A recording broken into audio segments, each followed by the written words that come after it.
Hello, everybody. I am Tasha Jones, the Reginald L. Jones Fellow at the Indianapolis Recorder. And today I have with me, can't believe it, but I can believe it. I have with me Darryl Gibson and Emmett Till's cousin, Priscilla Sterling. So welcome. Yay. Thank you. Thank you. How are you all today?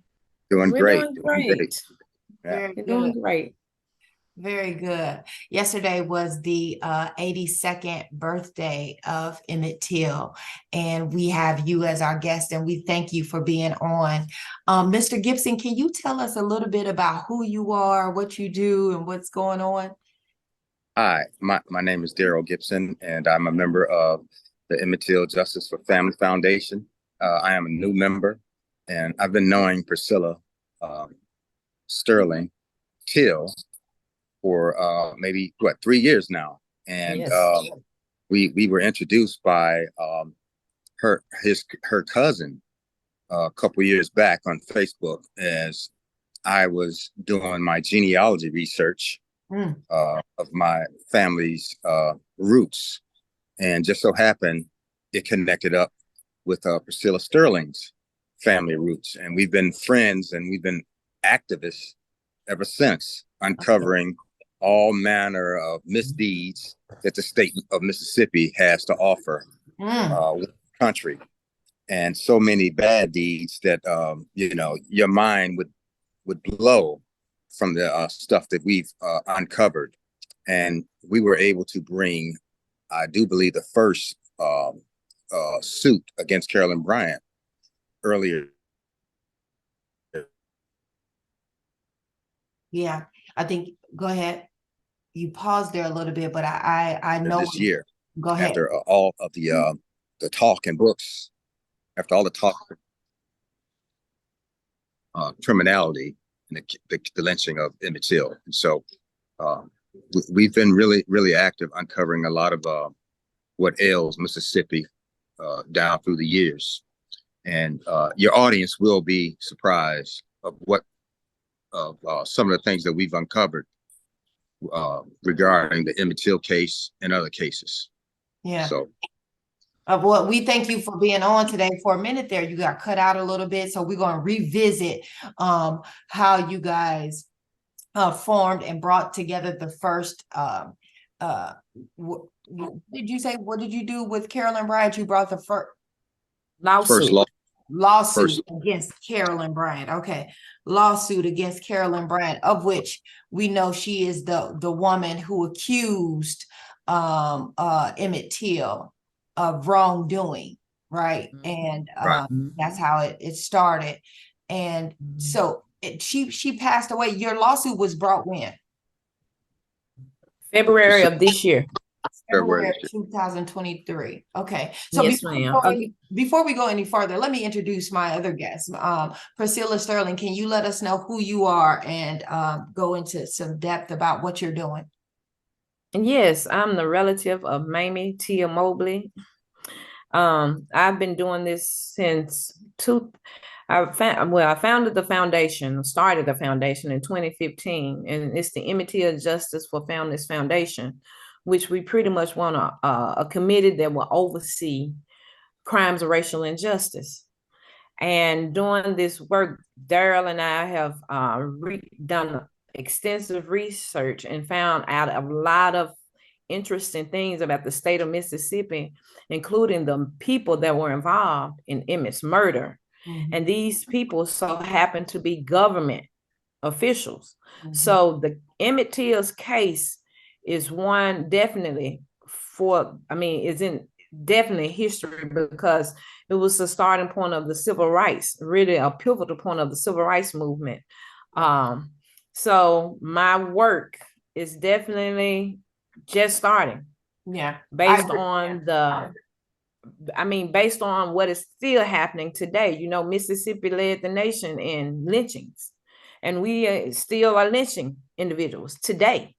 So I see the Emmett Till Justice for Families Foundation growing, and hopefully we'll get the members, the donations to actually be as effective as we are right now. Yeah, thank you for sharing that. I appreciate your willingness to do this groundwork, to say that not only does my family need justice, but all of the other families who have been unjustly, killed, murdered at the hands of government officials, police. We want to make sure that your families are also, receiving what's necessary in order for you to move forward and being able to grieve, feeling like that their justice has been served. And I appreciate you and Darryl, your work in regards to that, because we need more people who are willing to do the work. Right. And so I really appreciate that thought process in regards to making sure that the work is done. It's interesting to me that you said that Mississippi is still lynching people. And I think in 2022, we passed the anti-lynching law that made lynching a hate crime. And still today, you're saying that Mississippi has these issues where they feel like they can usurp the law. Right, they don't have to follow the federal law because it's Mississippi. So that's right. Can we get into that? Can we talk a little bit about how Mississippi feels like it's different and that it doesn't, like it almost like it's sovereign, like it doesn't have to follow our republic's law and just want to do exactly what it want to do. So what do you want to share in regards to what you have found in regards to Mississippi, how Mississippi moved, and what changes need to be made in order to ensure that Mississippi is on the straight and narrow, I guess. Right. Well, thank you. Thank you for asking me that question. According to the Southern Poverty Law Center, back in 2011, I did research. I was doing my thesis in grad school, and I found out that Mississippi has the largest hate organizations to date. So with that being said, you have people that belong to those organizations, like our ex-senator, United States Senator James O. Eastland and John C. Stennis, who were involved in getting J.W. Milam and Roy Bryan acquitted during the trial. Wow. It was James O. Eastland who was one of the, he was over the judicial courts in Washington, D.C. during that time. And he was able to use his power and go to the Department of Defense, get Louis Till records, who was Emmett Till's dad, records to say that he raped white women and hung based on that. So they used that at the trial, the kidnapping trial, and that's how these men were acquitted. They made the jurors and the people sympathize, saying that by Emmett Till's daddy being this type of individual, Emmett Till being a boy, a child, was the same type of person. How can you do it? But you have these powerful influence as United States senators out of the state of Mississippi. That's just how crucial white supremacy was then, and it still carries that weight today. Yeah, I agree that it still carries that weight today. Thank you for that. And as today, I wonder, or I'm going to ask you, do you think that in 1955, Mississippi and the state senators, even the people at the trial, they were blatant in their racism. They didn't care if you knew that they was racist. Does that same sentiment still happen now in 2020? Yes, ma'am. Oh, yes, ma'am. It does. Yes, ma'am, because they have a law that they're trying to create right now called the 1020 law in the state of Mississippi. And what they're trying to do is create a new district line that will create new judges, all white judges, to handle the cases in this. And mind you, the capital is 82% Black, but a handful of individuals.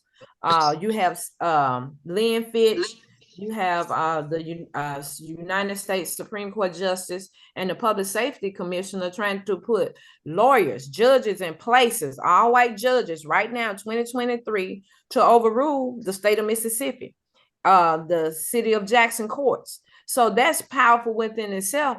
And then you have the governor to sign off on this bill. Now it's in a federal lawsuit. ACLU and other organizations are suing based on this new district map or this new 1020 law that they're trying to bring forward. Yeah, I think I saw that. I saw that Mississippi is not the only state who's dealing with that right now. And I think Alabama redistricting and Louisiana redistricting is doing some of the same things where they have to sue to say this is not lawful. Yes. And I believe Georgia, if I'm not mistaken. But it's interesting in the thought process how this type of thing continues to happen. I want, Right.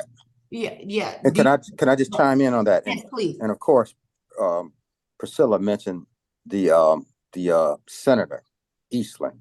We can't move off of Mr. Eastland because he was one of the architects of what was known as the Mississippi Sovereignty Commission. And so that commission, you're talking about Americans being surveilled for their activity after Brown, or probably before Brown versus the Board of Education. So the governor of the state of Mississippi enacted surveillance on citizens that would be sympathetic to integration, school integration.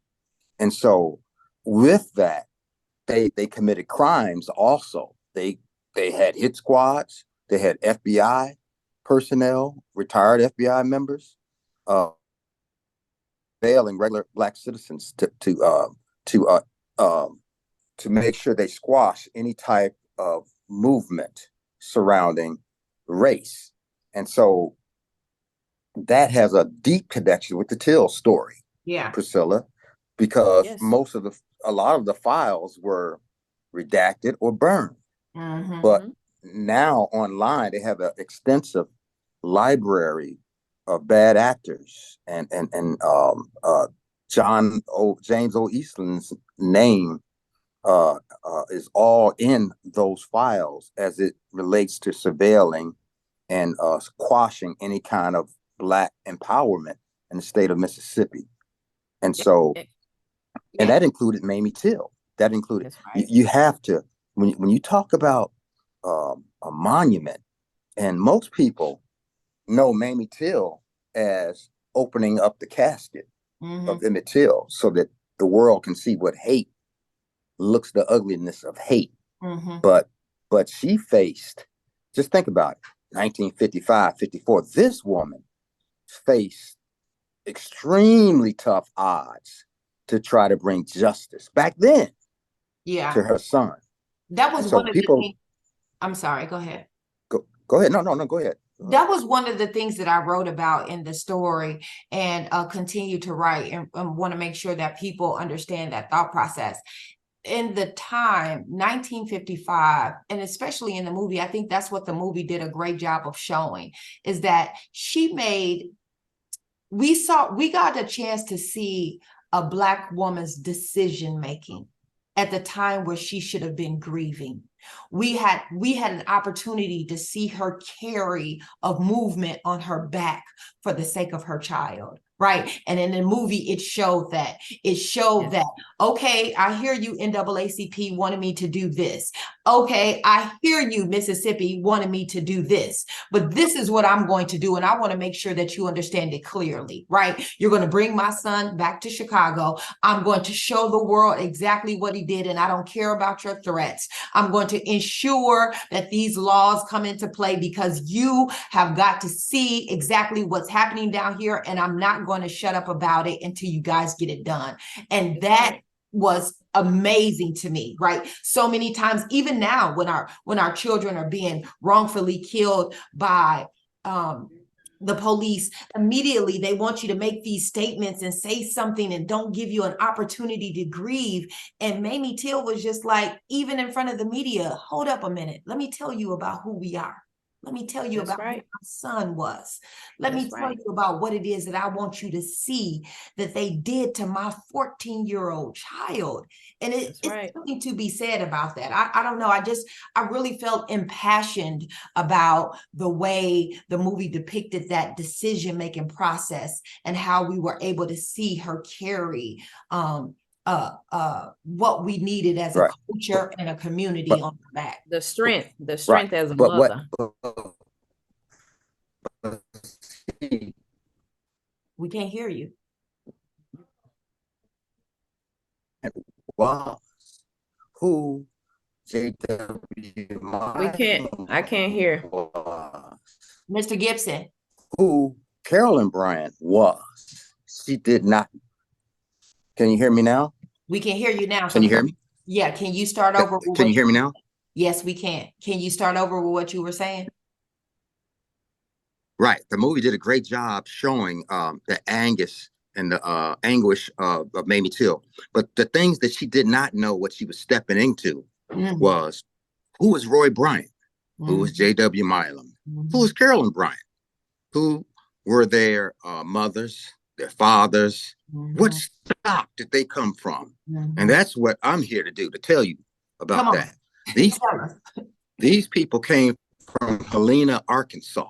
Okay. They were kind of like your overseers of the plantation called Wildwood Plantation and Commissary Shop. Now, what you don't know, that they never owned Bryant's grocery store.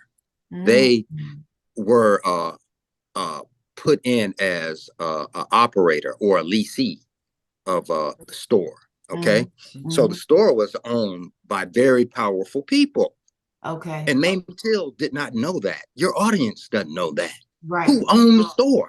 Right. The store. The one thing that I can tell you, if you ever visited the the museum in DC, yeah, and it has the Emmett Till display, right? It does.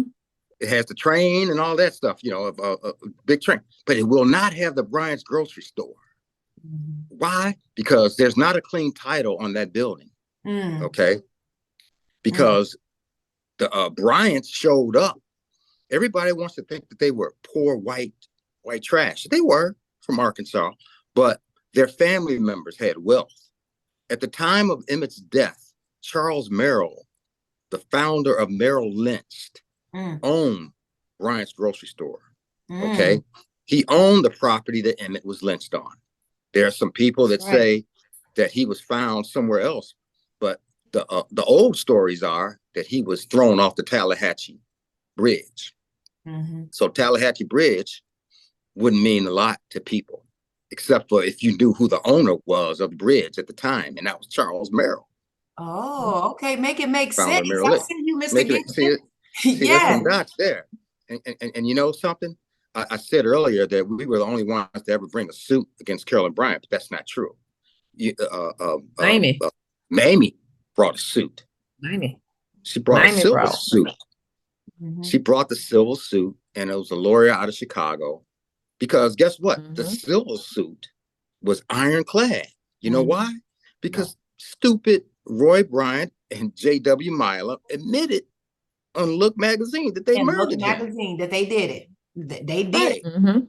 So how, even in 55, and so they had an ironclad case. And so that case would have did what? On the civil side, revealed all the other players involved in the cover-up and the lynching of Emmett. And that would have included the property. That would have included the property, the store. They could have gone after Charles Merrill. That's a good point that you bring up. I remember when there was an NFL player who was not at the property at the time, but I think a family member was fighting dogs at his property. But the NFL player went to Michael Vick. He went to jail for 2 years because it was on his property, right? And so you bring up a good point in regards to getting to those records, showing what the property and who is at stake and who holds some type of like that they should have some type of something to pay as well because of whose property it is. That's right. And think about it. She brought the civil suit. And think about it, lawyers out there. Okay, you bringing a civil suit against a confession. You bringing a civil suit against Carolyn Bryant was mentioned too. So that means their whole estate would have been in effect. And so guess what happened? What happened? Medgar Evers got assassinated. Yeah, shot. And so you know who was surveilling Medgar Evers 5 years before he was assassinated? The governor and the state of Mississippi, The the Mississippi Sovereignty Sovereignty Commission. They were surveilling because Medgar Evers was former military, but he knew something. He knew something. Now, white people. Now, when you talk about the Bryant's grocery store and the Wildwood Plantation, blacks and whites, they talked. Okay, and I believe Medgar Evers was hearing the conversations about the ownership and who the Bryant and Milam represented. These were just enforcers, and so it was a higher power involved here. And so that's when Senator Eastland put his feet on the scale. That's when he released the information about Lewis Till, Emmett Till's father, that he was a rapist, which was all made up. It was all made up to sway the jury against the civil suit. That was the only way. That was the only way Mamie and her lawyer was going to lose the civil suit, and that was with at the time the Senate Judiciary Chairman John O. Eastland. James O. Eastland, whatever his name was. Right. So they made up the propaganda, and then of course the murder of Medgar Evers. So what did Mamie do? She had to leave Mississippi. She had to quiet herself for all those years, and that's the reason why. Yeah, it was a fear tactic. So they still use those types of fear tactics. They still use those types of tactics, and it's interesting that I didn't know that the Mississippi Sovereign Commission was even created. What's it called? Sovereignty Committee? Commission. I didn't even know that was created, but I do know that that's how Mississippi acts. It acts as it is sovereign, right? It acts as if it doesn't have to follow the rules of the republic. And so states' right. Yeah, it's interesting to me that these types of states can move and move the way they want to. And like you said, Ms. Sterling, that these people are in higher ups. They're in our Congress. They're in our Senate, right? They are our judges. And if we don't know who they are, then we're going to struggle. Yeah. That's right. That's right. That's the reason why it's so important. That's why it's so important for new representation. And Can right. you hear me? Yeah, I can hear you. Okay.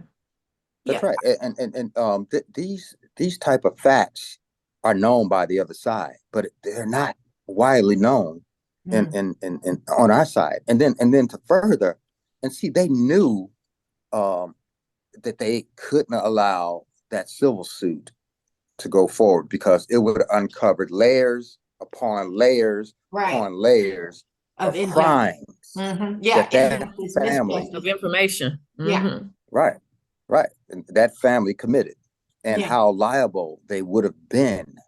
And so the sigh of relief came.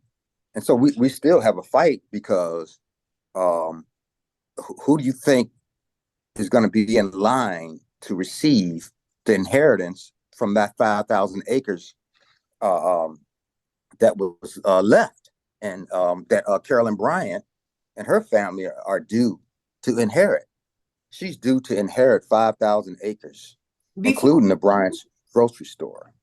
Before we get on to that, I want to go back to this thought process of changing who's in office and administration, right? Like what do we need to do in regards to that? Because I heard you, Ms. Sterling, say that's why we need to make changes. What do we need to do in regards to that? And even you, do you have any political aspirations? What can we do to help and support you? I do. I actually do. After Sidney Hyde Smith, who's now the United States Senator of Mississippi, made the statement that she could sit on the front row of a public lynching. Can you hear me? Because I see the internet is unstable. Yep, I can hear you. Okay. After Sidney Hyde Smith, who's our United States Senator, made the statement that she could sit on the front row of a public lynching, I think that was not the type of representation the state of Mississippi needed. and especially with her husband family was involved with the killing of Lamar Smith. He was a black man down in I think it was Macomb, going into the front door of the courthouse to vote, and they killed him. So her husband's family comes from that background of racism and racist, and with her viewpoints and what she stands for, we don't need that representation. So I see a different representative like myself being able to move the country forward, first by exposing white supremacy, getting those out of office, such as the Attorney General, Lynn Fitch, whose daddy, like I was saying earlier, daddy recreated and remodeled Nathan Bedford Forrest's home. And you know who Nathan Bedford Forrest is. He was the Grand Wizard of the Ku Klux Klan, the founder. So you have Lynn Fitch, who's the Attorney General, who sits in a position of a racist background, who, I mean, just the upbringing. We have these problems in Mississippi as far as the leaders, the representatives, such as Lynn Fitch, Cindy Hyde Smith, Roger Wicker. These types of people no longer need to represent Mississippi. Mississippi does no longer need to move forward in the manner in which we have. Like I said earlier, we still have lynchings. We have police brutality. We have 6 white cops put a gun in a young man's mouth and shot him. And I mean, and you have Rasheen Carter, whose body parts were found all over a certain area in Mississippi this year, you know. And this type of racism, these type of racist organizations that it still exists here are still killing and murdering Black people. The only way that's going to change is by bringing attention to Mississippi, changing the laws in Mississippi. And as you know, the United States Senator have specific duties, such as legislative responsibility of proposing and voting on different laws and policies, constituent service, meaning helping the community as a liaison between the federal government and the issues that exist in this state, such as the racial hatred and incidents. We have a water issue in crisis right now in Mississippi. We have an infrastructure crisis in Mississippi. We have all these different battles that are going on here, and we don't even have the Attorney General speaking out on behalf of it, such as bringing Carolyn Bryant to trial. We didn't hear Lynn Fitch, who is the Attorney General for the state of Mississippi, come out and say, hey, look, my family found the arrest warrant last year, and we sued in February to have the sheriff go and arrest Carolyn Bryant. We went to Bowling Green, Kentucky, you know. So we have all these issues here and we're being represented by a racist organization. Our government, our leadership are racist. So that needs to change, and that change should come. Like, I'm educated enough. I stand in a position where I've helped time and time again my community, and for one, I have detailed information on each and every one of them to expose the hypocrisy that goes on in the state of Mississippi. So yes, I do have aspirations for Mississippi to go in a different direction, and it is time. Why not the family of Emmett Till? I agree. Why not? That's right. Yeah, I agree with you. It's interesting to me that I sometimes we've heard this as a trope that we have had to be twice as good, right? Twice as educated. And I hear you say that I have the education and I have the passion and the wherewithal and the expertise to do the job. But what I've noticed, especially in this last couple of years, that there are people who are being elected in official capacity that don't have the education, that don't have the wherewithal to do the job, that don't have what is even basic sense to lead for a group of people. And that's who you have to go against, right? The people who are not. And that's why that's why the nation is going to hell in a handbasket, because of the leadership. Yeah. Mississippi is supposed to be in a Bible Belt. You hear me? The Bible Belt means you're supposed to be at least leading by morals and values from conviction. Moral leadership. That's right. That's the opposite. That's the problem. You cannot say that you believe in Christ and and the Bible is your resource to how we move. They're not living and ruling by the Bible. The moral convictions of the white Southerner here in Mississippi, and I'm not going to say all, but because no one has ever been held accountable and it's not transparent, and Mississippi does what Mississippi has always done, stay rule, don't speak out on the injustice, and stand behind the injustice. Right. And you know, I'm gonna piggyback. Right. And let me piggyback on it. Let me piggyback on that. Like you mentioned, Cindy Hatt Smith, eloquently, my sister. And you know, you truly have a heart. You know, it can tell, you know, you will be the next U.S. Senator. Yeah. You got to speak it into existence of the state of Mississippi. What Indiana and to help will help. I'm sorry. Go ahead, Mr. Gibson. Go to registration. You know, and you know, just because a person like Cindy Hatt Smith can have the gall to say that she would, you know, that there's no accountability. She's not accountable for her ties, her family ties, and lynching. So why would she? So people like Ron DeSantis, who just got off the boat, have no regard of the country we built for him and his family. He comes over here and talks about slavery and all this stuff because people like Lynn Fitch, people like Roger Wicker, people like Phil Bryant are not made to, and Brett Favre can go to the poorest state and rip and steal from the poorest among us. Wow. They could steal. And so quite naturally, Lynn Fitch feels emboldened that she could make statements like that. She has no shame, but her history needs to put her to shame. Cindy Hatt Smith, right? She needs to be made to account for her past, from her past. She needs to be questioned. Roger Wicker, his father, well, he needs to answer questions about his father's. Thomas Wicker.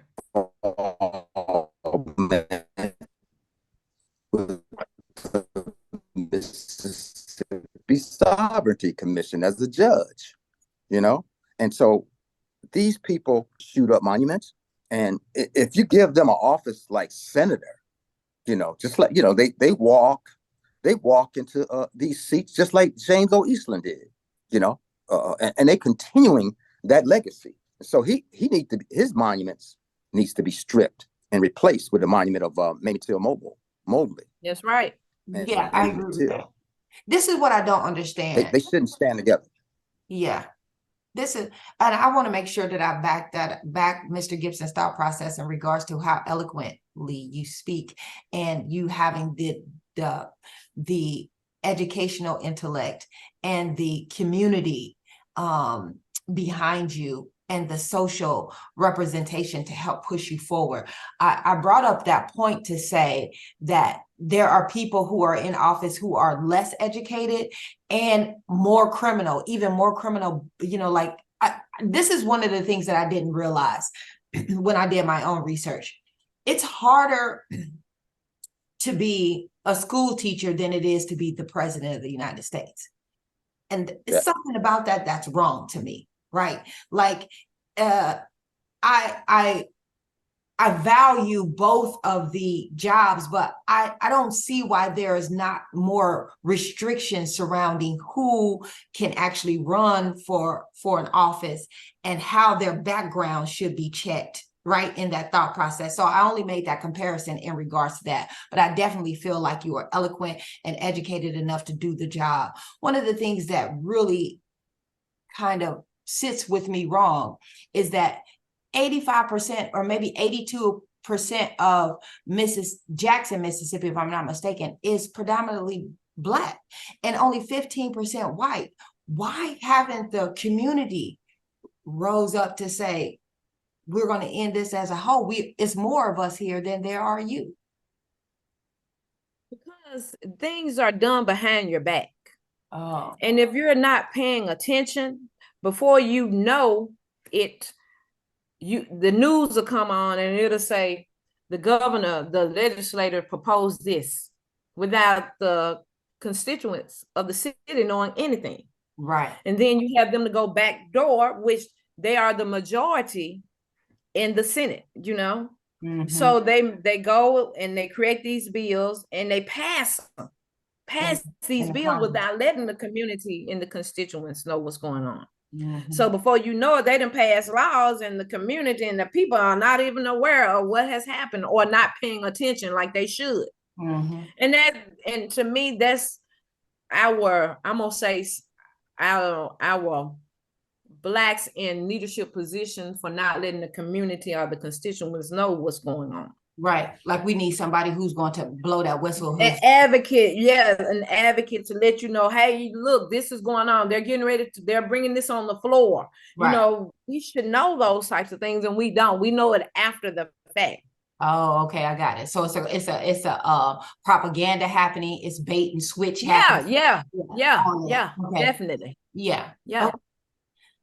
Okay. Definitely. One of the questions that I wanted to talk to you guys about was President Biden just instituted this or designated 3 national monuments, 1 in Illinois and 2 in Mississippi. And you brought up, Mr. Gibson, about that Tallahatchie Bridge, which is one of the spaces, if I'm not mistaken, for the designation. The difference for this designation is that it's national, it's going to be held by federal government, and that in the past, you correct me if I'm wrong, the monuments have been shot down or taken, ripped away. And now if that happens, people can actually be charged with a federal crime. And the actual, I think because of this is the Antiquities Act, that it would be even more what happens to a person who is caught this way is going to be even more elongated, if I'm not mistaken. Yes. Yeah. Yes, and I think I heard them and talk about the monument on federal land. I think that the authority of the president is that he can designate a monument on federal land. Mm-hmm. Now, the Tallahatchie Bridge, if I'm not mistaken, well, it's on private, land. So, but the powers, the land the claimant of the land that the Tallahatchie Bridge sits on right now in money was designated. There you go, Priscilla. That's our answer. Where it should go? It should go right there at the Tallahatchie Bridge where Emmett was thrown over and murdered, and it was designated as a historical place. Mm-hmm. The actual murderer's family of Emmett applied for historical landmark designation in 2013. And the name of the designation is the Wildwood Plantation and Commissary Shop. That encompasses the bridge that Emmett was thrown off of. And so I was reading about the Antiquities Act. And so it's designated as National Historical Place. So that means the president would have authority to build a monument right there on that. If they're going to do 2 in Mississippi, that Tallahatchie Bridge should be one of the sites, in my opinion. They have already designated the sites. They said that it was going to be, one is going to be in Glenora, Mississippi, the site where Emmett Till's body was discovered in the Tallahatchie River. So that might be the bridge. I'm not for sure how that looks. Yeah. And then the third is the courthouse in Sumner, Sumner, Mississippi. So that courthouse is where the trial was held for the person, for J.W. Milam and Roy Bryant. So those are the 2 in Mississippi, those 2. And then the one in Chicago is the Church of God in Christ, where Till held the actual funeral. Okay, I just want to say this. Those designated sites that they are putting up, we are glad that they're honoring Emmett and making it, people are aware of what actually happened by placing those sites. But it doesn't negate the pain and the injustice that the family still experiences. But this is what I want to say. you have an Instagram photo or photos of white men, students at Ole Miss standing and posing as far as shooting, where they were shooting. And imagine this was still a federal site. Those students didn't get charged. That was back in 2019. Right. You hear me? So what I'm saying to you is, although they have put these national monuments in these places, really, what will Mississippi do? I mean, because I just really see it as they're going to continue to shoot at the sites. They're going to probably try to steal the monument because no one has held these people accountable. Mm-hmm. Do you understand what I'm saying? That's the whole point of the whole. Right. Yes. And this is what I'm so mad about, is because they continue to bring all this attention to Mississippi, but not once try to do anything about these racists, these white supremacists that sit in these positions of power, and they continue to let the sites get shot at. Mm-hmm. They're not willing to educate. Mm-hmm. They're not willing to take actual action as far as, hey, look, spearing racial hate on social media, mm-hmm. you know, or supporting Black businesses. There's nothing set in place to change the attitude, the behaviors, the mindset of the white racists here in the state. Do you understand what I'm saying? I understand clearly what you're saying, and even more so, it's even more detrimental if we don't do something now, because the way the legislation is happening now, the same blueprint that Florida is using to ensure that you don't teach about race and gender in schools is getting shuffled to Mississippi. That's getting shuffled to right. And we're not going to let that happen in Mississippi. Right. Yeah, we're not going to allow that to happen in Mississippi. And what has happened also with these designations, they're not vetted. If you don't know, you talk about Glendora, you talk about money, you talk about Wildwood, you don't have a clear understanding of the property that you're erecting these sites on. We picked a lot of cotton in Mississippi. A lot of Black land was stolen. Okay. And why should they reward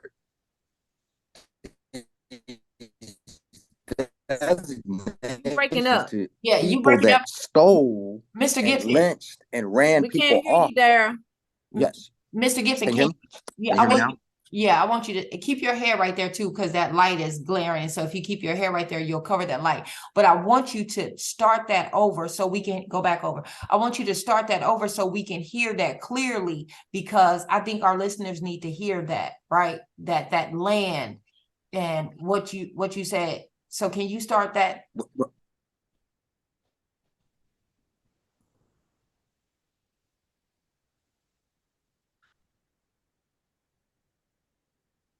Well,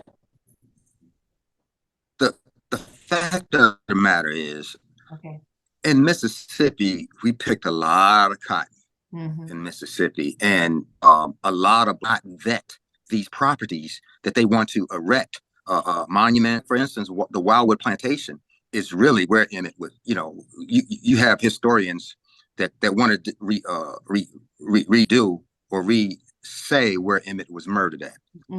I believe that he was murdered and lynched and thrown off the Tallahatchie Bridge.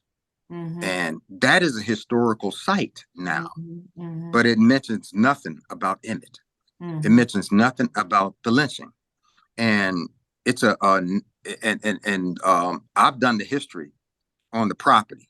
Okay, I've done all the history on the property, but the government hadn't. And they gave, so this 5,000 acres, I do believe they get tax breaks, okay, for the property. And these are the same people that are relatives of Roy Bryant and Carolyn Bryant. They're relatives, and they are reaping the benefits of taxpayer funded subsidies and tax breaks. And they mention nothing about a plantation way of life of Black people. They mention only white people. What you're saying is these spots that they have, the federal government have selected, like the one in Glenora, is sitting on land that the actual committers of the crime are still going to reap benefits? We don't know that. It's a possibility that they could. We don't know that. And so we're calling for wherever you're going to do it, make sure that it's vetted properly and all of the titles are clean. All the history is clean. Because why would you do that? Because if you do these things, it comes with money. It comes with funds. Right. Just like, and so all over the country, not just Mississippi, down in Florida, all these plantations where you have they tell a story in the history of Black people, but Black people do not benefit. The ancestry of the people that live there are, we're scattered all over the place. We do not benefit from the taxpayer dollars that give these places these historical designations. And so I'm calling on the government. You calling on the government to do what? Sometimes you go out, so I think maybe you should take your camera off. We can't hear you. We can't hear you have to have a clean title. And the people of these properties should be vetted. They should be vetted fully. And you know what? When entities apply for these designations, it's if you perjure yourself and lie about the property, you can spend 5 years in jail according to these designations. And so some of these people, they could care less. Like, you talk about them shooting up monuments. There's no accountability for lying. That's why they do that. That's the real problem, because the people in Mississippi have had generational arrogance, right? Generational, where their grandfather was that arrogant, their great grandfather was exactly. And now it's generational arrogance where they just don't care, where they can go and stand and take a picture at the same time and take a picture and know that they're not going to get the 5 years that goes along with committing that crime because of that type of arrogance. And I think that's what we're talking about with Priscilla Sterling running for office, that we're going to change those types of things, because you're not going to be that blatant in our face, and I'm not going to let you do it in the back door either, right? So what you've been doing in the back office and what you've been doing in front of my face has all got to change. Right. She talked about Lynn Fitch. And remember, Priscilla, you said the Lynn Fitch museum, if it wasn't for you, they probably would have applied for a historical designation. Why not? They would have. And not only that, it's a good point that you made, Ms. Jones, when you said that they'll do stuff from the back door and how they continue to do things. It's just like our governor, our ex-governor here. I don't know if you all have heard in Indiana how millions of dollars of Department of Human Services money is missing. And these are the governor. You got the pro football player, Brent Favre. You got local business leaders. They got away with millions and have yet to be charged. Not being charged. And realize Mississippi is the poorest state in the United States. Yeah. So you have millionaires, people that are already millionaires, building volleyball stadiums and soccer fields for their children while we are suffering. We no longer in the city have daycare centers where my mom worked 44 years. And that's a problem to me because I'm in the community. I've been a community health worker. I get young women that are single, needed help for their children. And we no longer have that access to daycare. That is ridiculous based on them stealing money. Yeah. And you tell me, that does something to me. And it does something to me too. The arrogance of, that before they stole the money, well, of course it's alleged that they stole it. But before they allegedly stole that welfare money, Brett Favre and them, it was the legislation they put in place that they required. What did they require? Welfare recipients to go to work. And if they didn't go to work, they wouldn't be allowed to. These are the poorest state in the country. They put these restrictions on these poor people. And then I think the poor people, they stopped applying. I think there's a percentage of poor Mississippians stopped applying for this welfare money because it was too encumbered for them to receive it, and they would rather go without. And so that made more money. Yeah. That put more money in the coffers for wrongdoers.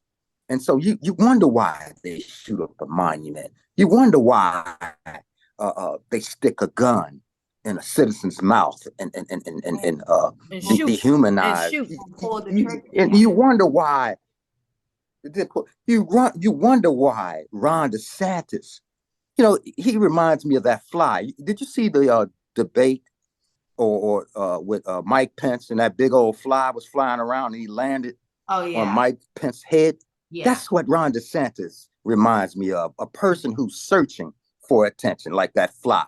He you know, and so you wonder why people like him get up and start talking about our history so arrogantly, because the state of Mississippi is, what do you call it, Priscilla? It's the belly of the beast in this country. The belly of the beast. And it needs to be exposed, and it needs new representation.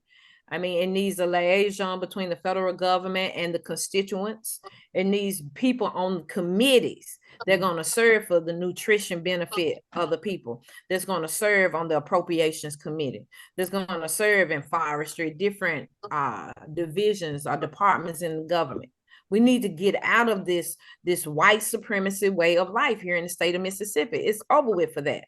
Yeah. And we're bringing the attention here to change that.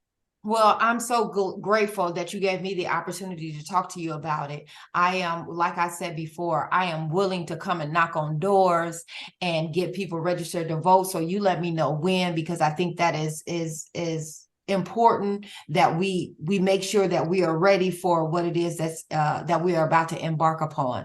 And with saying that, you got to stay protected. We need you protected because Mississippi is not playing. So we got to keep it is not. We got to keep you protected and prayed up and stayed up and make sure that you got not only peace, but a peace. Yes. right there around you, because we got to keep you valuable to the community, and we need you. We need your words, we need your wisdom, we need your passion, and we need you to push forward and not get weary, because it's going to be a long push and it's going to be hard. Ma'am. Yes, it's going to be hard, but yes, ma'am. You got to have people who are willing to support. And I think that's what I want to end with is how can we find you so people in Indiana who want to be an ally can get connected with you? Yes, ma'am. I have the Emmett Till Justice for Families website. Okay.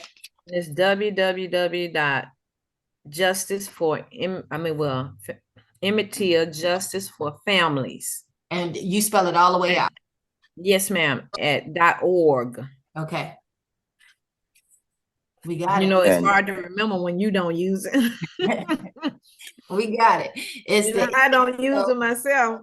Yes, ma'am. You run it, so it's hard. You know, when you running it, you're using it. So that's how it works. It's the Emmett Till Justice for Families Foundation. Yes, ma'am. All right. That's how we're going to go ahead. And Priscilla has the blood, the sweat, and the tears for this position. And she also has the receipts too. So if you want someone to come up out of Mississippi, you got the right person right there. Yeah. We need a genuine fighter. Yeah. If you like the way Mamie Till fought, you ain't seen nothing yet. Yeah, you ain't seen nothing yet, because we have a unique person ready to take over this office. She's going to bring what's needed for Mississippi.